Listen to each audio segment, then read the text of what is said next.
meron naman makakasira sa trabaho naman. Eh kung totoo kasi, hindi pa rin natin ka kahit pa paano kahit kung gamit yung gawin. Kaya naman mag-adjust.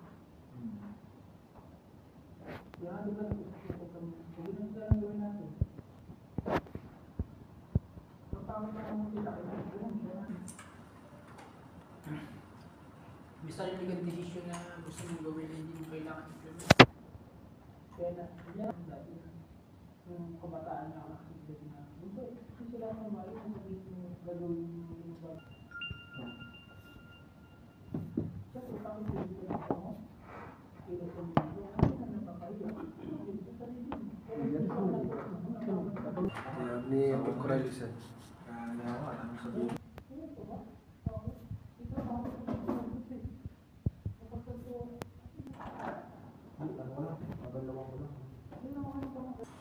Hindi na nasabihin na, ibagay lang kayo para at least